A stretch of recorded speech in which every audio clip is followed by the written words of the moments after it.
Don't chase stray dogs.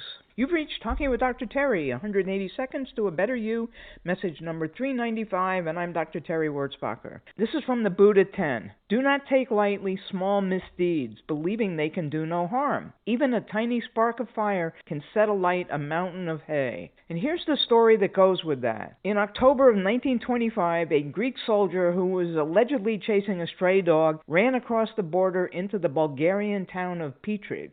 He was shot down by a Bulgarian officer. The incident became a rallying cry for the Greeks.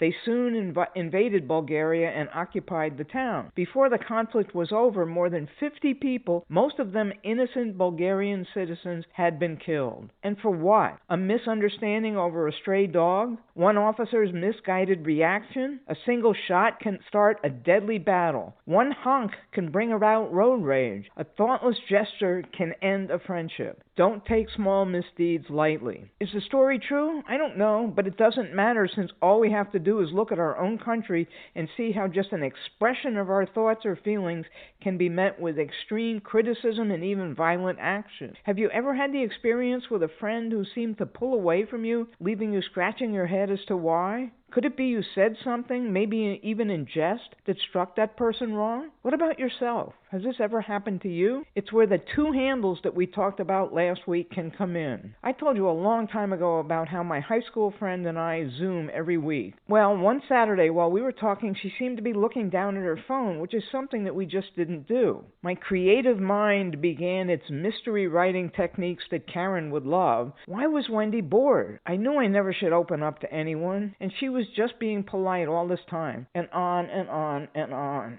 This continued to worry me all week until about halfway through, I sent her an email and asked what I had done that bored or bothered her so much. She responded that she hadn't been on her phone at all, but had a hangnail that was irritating her and she was trying to do something about it. She apologized and so did I. But what if we hadn't had that long relationship? That could have ruined our 60-plus years of friendship. I have another story from when I was actually in high school. On the last day of our senior year, my second best friend told me something that kept us apart for decades.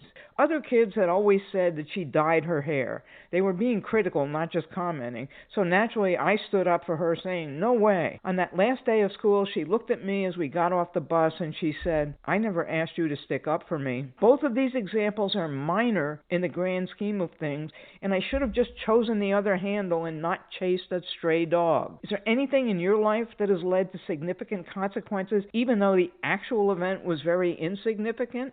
Have a diamond day.